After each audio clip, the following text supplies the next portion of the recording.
Então, lembrando que vocês estão sendo gravados, pedir para desligar o microfone, a não ser que você queira participar, tirar alguma dúvida, sem muito estresse. Vocês vão ver que vai ser tranquilo essa parte aqui, beleza? Então, nós vamos falar de reações orgânicas de eliminação.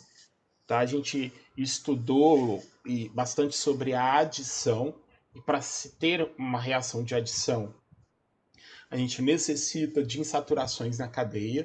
Vocês até viram a questão da margarina, né, da gordura hidrogenada. O processo de hidrogenação é hoje, inclusive, um processo industrial para preparo de alimentos. Por mais que muitas pessoas condenem, digam isso não, a ciência médica, as vigilâncias sanitárias falam que não há problema, né? Na verdade, muitos inclusive dizem que o problema maior do alimento no ser humano é a quantidade daquele alimento que você ingere. Mas a gente vai começar a falar das reações de eliminação, que para alguns é visto como uma reação que seria o inverso da adição. É semelhante, vamos dizer assim. Podemos pensar dessa forma, mas falar que é o inverso é bem complexo em processos reacionais da orgânica. É a mesma coisa que você falar para mim que a respiração celular aeróbica é o inverso da fotossíntese. Sendo que você sabe até hoje que não é. Tem muita diferença entre os dois processos, tá certo? Então, para a gente começar a falar dos processos de eliminação, a gente precisa lembrar daqueles aspectos que a gente utiliza para poder imaginar que uma reação de eliminação possa acontecer. Então você vai ver um reagente orgânico, e esse reagente orgânico tem que ter na molécula, né, uma estrutura ligada ao carbono que seja diferente do átomo de hidrogênio.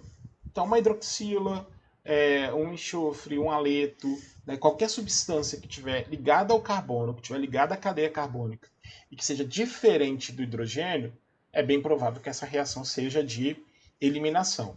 E ao tirar esses átomos, a gente vai formar uma cadeia insaturada, correto? É assim que vai ser a base para a gente poder começar a discutir nossas questões aqui, beleza? E aí nós vamos começar falando da desidratação. Então, desidratação nada mais é do que retirar a molécula de água. Se você lembrar aspectos que a gente aponta há bastante tempo, você vai pensar sempre na água como dois grupos estruturais. Um hidrogênio ligado a uma hidroxila. Se você tiver isso em mente, fica sempre fácil. Então eu posso ter hidroxila ligada à cadeia. Hidroxila ligada à cadeia nos indica, de preferência, uma função álcool, né? Porque a hidroxila ela vai estar ligada a um carbono insaturado. O interessante da gente adiantar aqui um pouco dessas reações de eliminação, porque a reação de eliminação ela pode produzir diversas outras substâncias, insaturadas ou não, mas os processos daqui a gente pode formar compostos intermediários.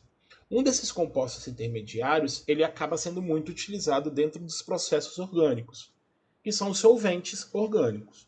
Solvente, você sabe o que é uma substância que em grande quantidade permite que outra se disperse nela, se solubilize, se dissolva. Mas a gente conhece a água como solvente, mas a água não dissolve tudo, principalmente os compostos orgânicos, que têm natureza apolar.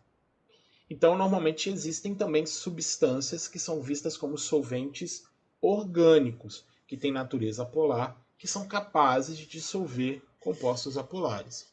E a gente conhece alguns exemplos. Vocês podem me falar alguns exemplos de solventes orgânicos?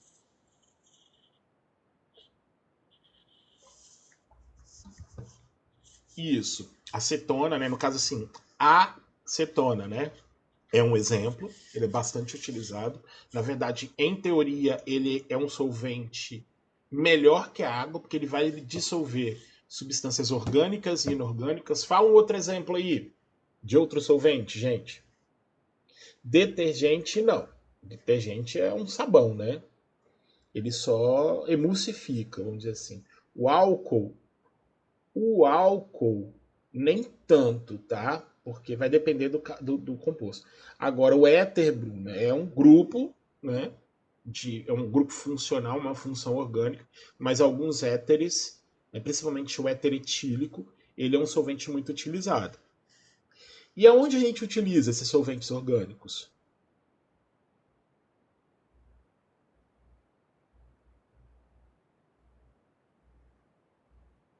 Então, por exemplo, foi dito ali, a acetona. A acetona se utiliza, por exemplo, para retirada de esmalte dentro da casa da gente. Na verdade, na casa da gente só para isso.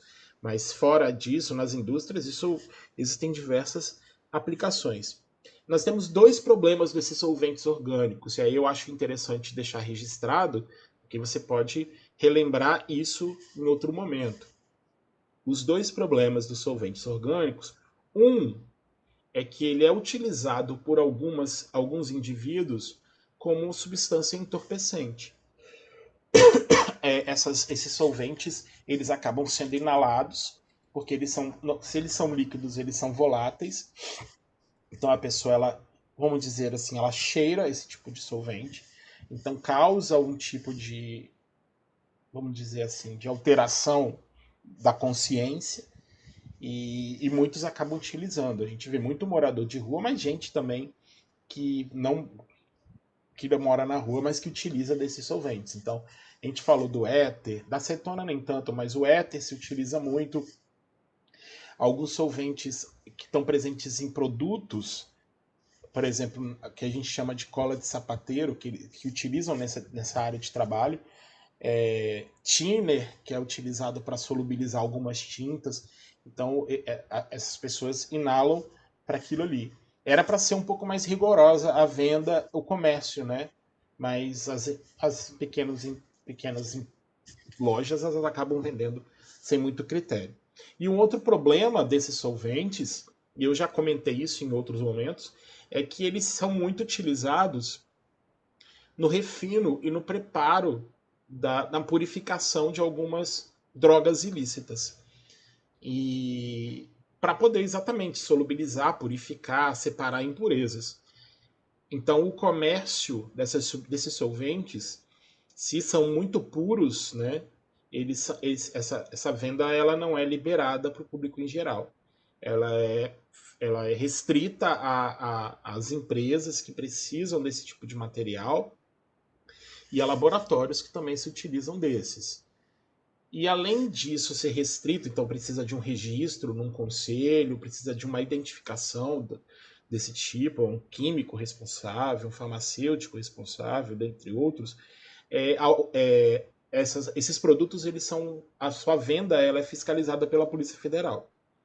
Exatamente porque ele sabe, para poder tentar traçar um caminho para onde esses produtos vão. Então, uma empresa que precisa utilizar, vamos supor assim, por mês vamos supor aí, uns 50 litros de éter etílico, ela compra esse valor e a Polícia Federal provavelmente vai fiscalizar. Se ela precisa de 50 por mês e começa do nada a gastar 50 por semana, a polícia ela pode investigar. Assim, pô, mas do nada ela quadruplicou a produção dela e eles podem abrir investigação e começar a descobrir. Aí às vezes eles descobrem que a empresa ela vende para outra, ela terceiriza o que não poderia.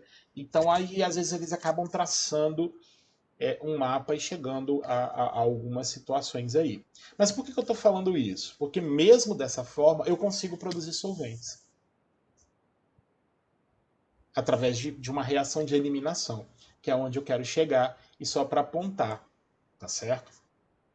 Por que eu estou falando isso? Porque a desidratação ela nos permite chegar à produção de um solvente. Então existem dois tipos de desidratação de álcool. Eu vou tirar uma molécula de água, correto? Tem a desidratação intramolecular e depois eu vou falar da desidratação intermolecular. Intramolecular e intermolecular, é claro para vocês qual é o significado, qual é a diferença entre os dois?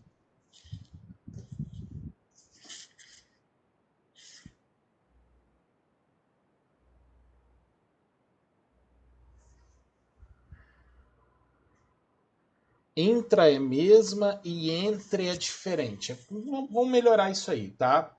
Intra é dentro, né? Na própria. E inter é entre. Então, se você pega um ônibus daqui de Vitória e vai para Minas Gerais, você faz uma viagem interestadual.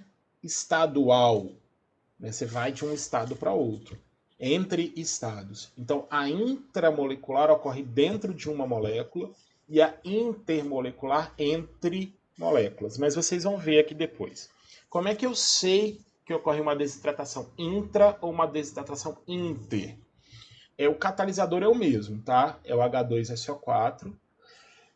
A única diferença vai estar na temperatura da reação, tá certo? Então vocês vão ver que a 170 graus Celsius vai ocorrer a desidratação intra e a 140 graus Celsius a inter. Mas não tem problema que o vídeo, eu vou mostrar isso depois só para a gente comparar, e o material que eu vou enviar para vocês também tem essa observação a ser feita aí. Então o que acontece? Eu vejo que essa molécula tem uma hidroxila, maravilha. Essa hidroxila, então, ela vai sair levando consigo um hidrogênio de um carbono vizinho ao carbono onde estava a hidroxila, que a gente chama de carbono vicinal. Então sai a hidroxila e sai um hidrogênio, forma uma molécula de água. E os carbonos que estavam esses átomos, esses grupos, né, a hidroxila e o hidrogênio, eles fazem uma ligação dupla a partir dali, correto? Aí eu formo um alceno, perdão, que no caso aqui seria o eteno. Então, de novo, né, essa desidratação ela vai ocorrer com a saída de um grupo hidroxila de um átomo e um hidrogênio de um carbono vizinho. Sobreaquecimento, então, ácido sulfúrico a 170 graus Celsius é para se tomar cuidado, porque ele vai estar borbulhando, vai estar evaporando, o ambiente vai estar saturado de ácido, podendo causar algum tipo de problema. Ácido sulfúrico já é um pouquinho mais fácil de comprar, basta você ter o registro, mas ele não é fiscalizado pela polícia. Então você chega lá, eu quero comprar 3 litros de ácido sulfúrico puro. E aí, se você tem registro, só para eles colocarem lá que você sabe o que você está fazendo, você pode levar. Vou pular um slide aqui para poder falar do intermolecular. Isso. Na intermolecular, como eu comentei, na intermolecular, eu também tenho ácido sulfúrico, porém a 140 graus Celsius. Continua quente, mas é uma temperatura um pouco menor. E aí, como eu falei que é intermolecular, eu necessariamente preciso de 2 moléculas. E que ele está pegando as 2 moléculas de etanol, semelhante do primeiro exemplo.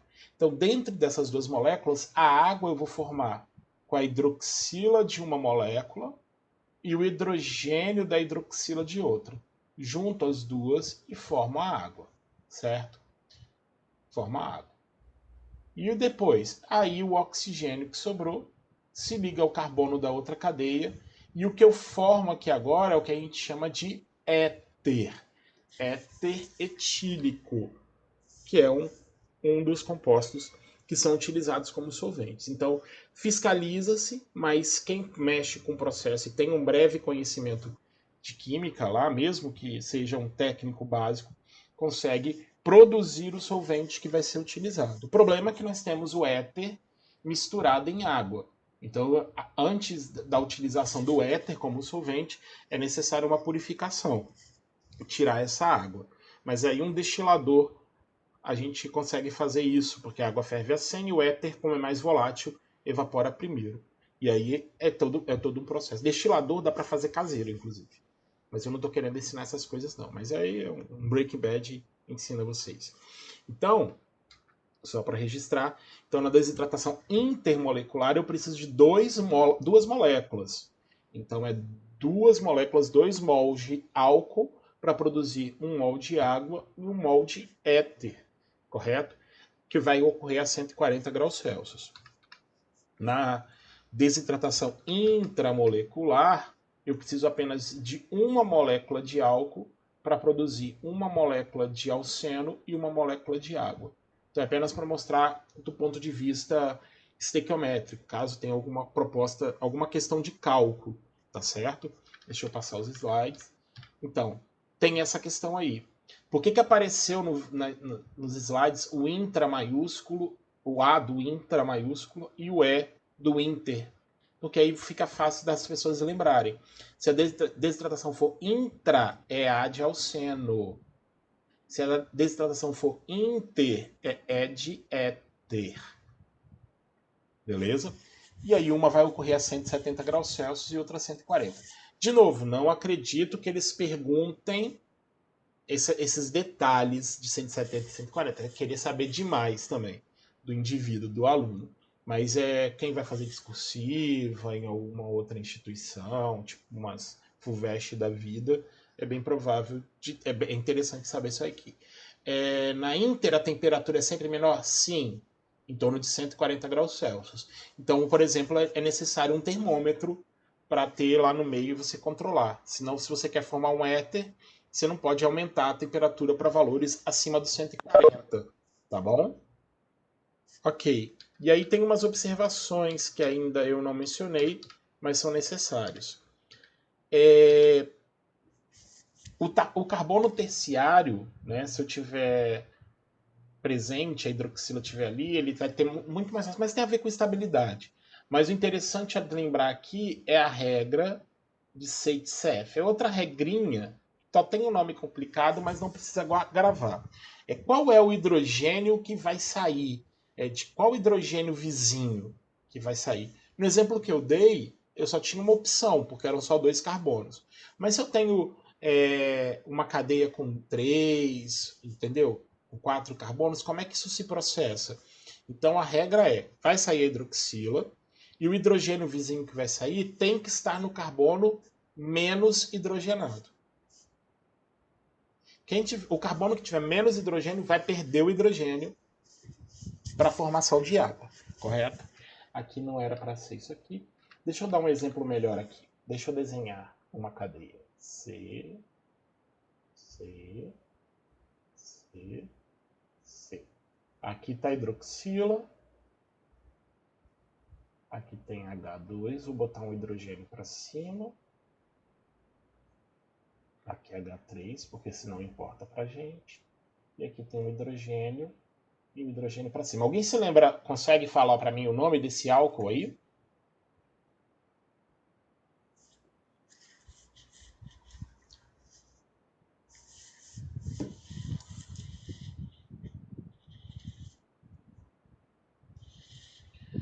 Butanol. Só faltou a posição da hidroxila.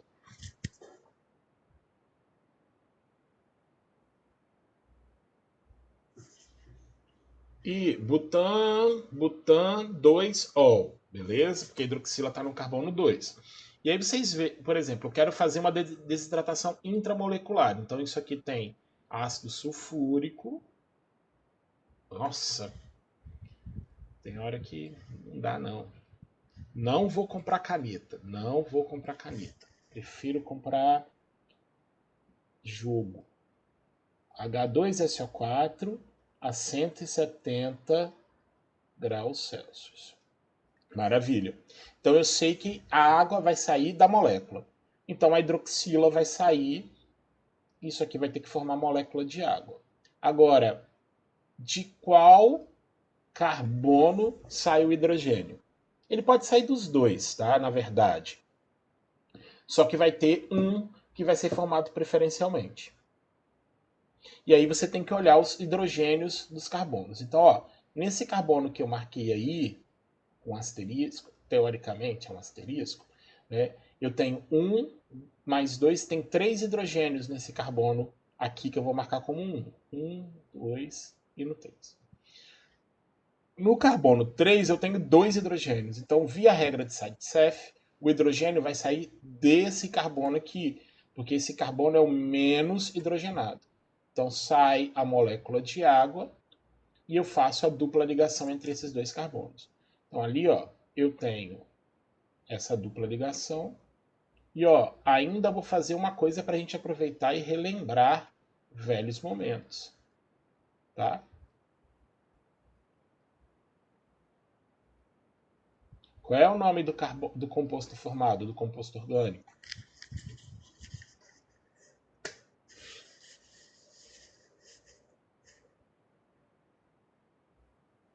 Etano não. Quantos carbonos nós temos?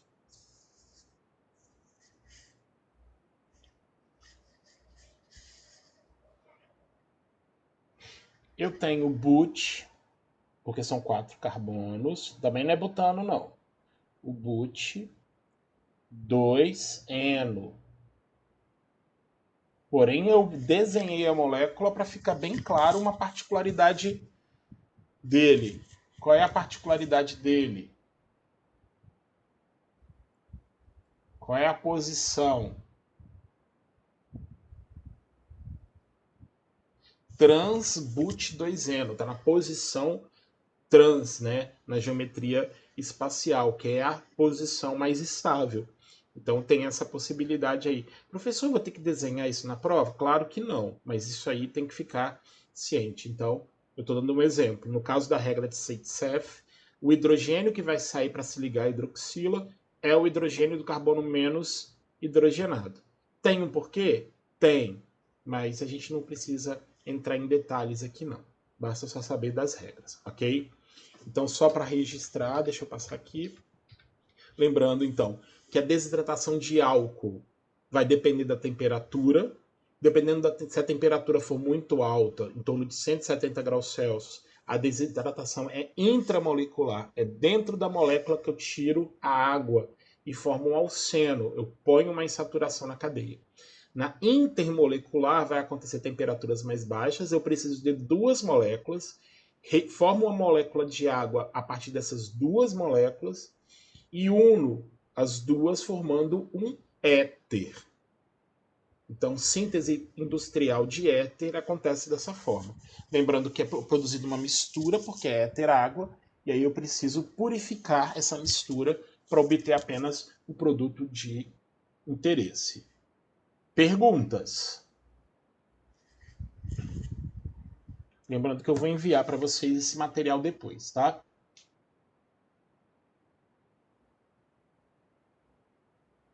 Porque, como eu disse, é legal a gente praticar, ler com calma, sem muito mistério, fazer. E eu falei que essas reações nós vamos trabalhar tranquilamente, tá? Sem muita pressa, porque é importante a gente relembrar. Então, vou seguindo aqui. A gente agora vai fazer uma desidrohalogenação. Ah, Cristo Jesus, eu preciso decorar esses nomes? Não, tá? Não porque você não está fazendo curso superior nem nada. Mas você tem que observar o que está acontecendo, né? E aí é óbvio, ó, des é porque eu estou tirando, tá? Se fosse colocando, seria hidrohalogenação, tá bom? Ali eu estou tirando um hidrogênio e um halogênio. Então, o átomo que está ligado à cadeia, diferente, é um halogênio. Em média, normalmente, ou é cloro ou é bromo. Flúor não é, e nem o iodo. Iodo é uma molécula muito grande e o flúor é um átomo pouco reativo. Então é muito difícil tirar o flúor, tá certo? Então o cloro e o bromo eles são perfeitos para poder fazer esse processo. Então, a questão do hidrogênio é a mesma da regra de Zaitsev. O hidrogênio que vai sair preferencialmente, tá? É o do carbono menos hidrogenado. Ó, esse aqui ele só tem um hidrogênio, quanto o outro carbono vizinho tem 3. Então, preferencialmente, saiu do vizinho. Mas eu posso formar compostos secundários que vão tirar o hidrogênio do outro átomo. Porém, aqui tem uma observação a ser feita ainda. Né? Deixa eu apagar tudo. E já apaguei. Cadê a caneta, gente? Isso. Pronto. Deixa eu passar o slide logo. Essa reação ela vai acontecer num meio alcoólico. Então o álcool ele serve como solvente e com presença de uma base inorgânica, que aqui no exemplo foi dado KOH. Se vocês observarem e prestarem atenção nas cores, essas cores vão mostrar para a gente o que vai se ligar a quem. Né? Eu produzo uma molécula de água, certo? Como é que eu produzo essa molécula de água? O hidrogênio que sai se liga à hidroxila da base e forma água. E o halogênio se liga ao cátion da base e vai formar um sal inorgânico, KCl. O bom aqui é que eu já faço 2 fases, né? Uma fase orgânica, separando da fase aquosa. Por que eu estou falando que tem 2 fases? Porque os hidrocarbonetos não são moléculas polares, são totalmente apolares. Então elas vão se separar da água. Então vão formar duas fases. E aí o KCl está misturado com a água. E aí eu consigo aqui, apenas por decantação, separar a fase orgânica da fase aquosa. Vocês entendem quando eu falo fase orgânica e fase aquosa?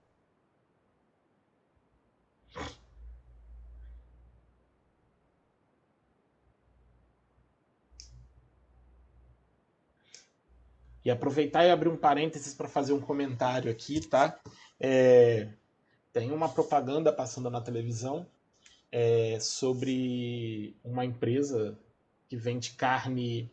Isso, tipo água e óleo. O óleo é a fase orgânica, substâncias orgânicas, características apolares não se misturam. Vocês já viram a propaganda de uma empresa de aves aqui do estado que alimenta seus animais com minerais orgânicos?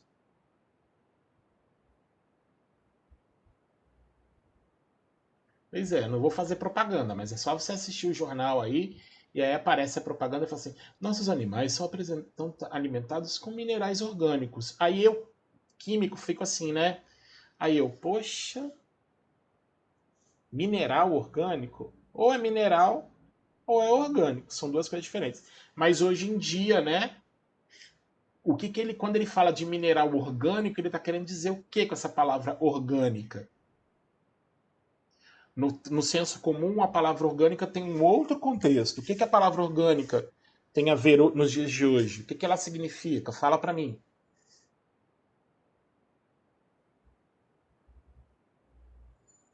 Sem pesticida? Pode ser. Não só pesticida, não é isso? Então, o cultivo ele é feito, né, sem substâncias que possam forçar a barra. Então, por exemplo, eles não recebem hormônios, igual a gente ouve falar de algumas granjas aí, não é isso? Pesticida, não sei porque ali a gente não bota pesticida. Mas, por exemplo, podem botar os hormônios, eles podem botar.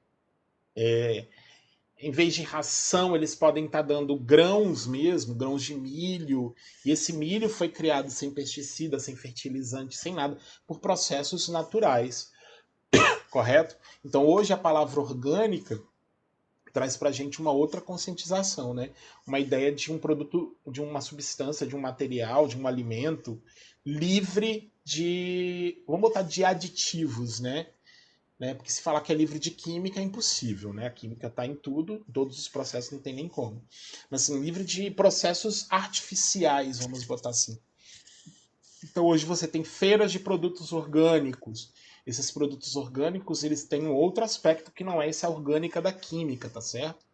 Que é exatamente do tipo de preparo. Hoje, inclusive, você compra produtos, até cosméticos, que em vez de orgânico, eles trazem o nome vegano. Vocês já entenderam ali quando ele fala o que é vegano num creme de cabelo, por exemplo?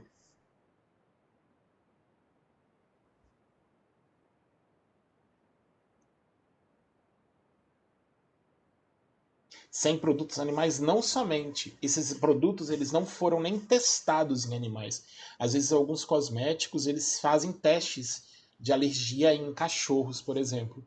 Então é uma empresa que é 100% vegana, não tem nenhum tipo de relação com o mundo animal, correto? Então não tem nenhum tipo de interferência, nenhum teste, não se utiliza nenhum tipo de produto animal em sua base. É, então, até no preparo e nos testes. Aí o teste é o consumidor? Pode ser. Gente, teste de alergia você faz pela pele, né? Quem já fez teste de alérgenos aí sabe do que eu estou tratando. Pingam várias gotinhas no braço e espera ver algum processo alérgico. Se o teste é no consumidor, isso não pode, né? O teste tem que ser feito previamente antes do produto entrar no mercado. Entendeu? E aí isso é levado em consideração. Então, quando eles falam de algum produto orgânico, você entende logo que é sem substâncias, né, não naturais, artificiais. Se o produto ele é vegano, não existe nenhum tipo de interferência animal no meio, né? Nenhum material animal, de origem animal, presente naquele produto, seja ele alimento ou outras coisas, e não há nenhum tipo de teste feito, tá? Tem até roupa orgânica, vegana hoje em dia. é que às vezes eles usam alguma fibra, algum material animal, e isso fica totalmente descartado. Mas depois, então, à tarde, a gente continua essa discussão, beleza?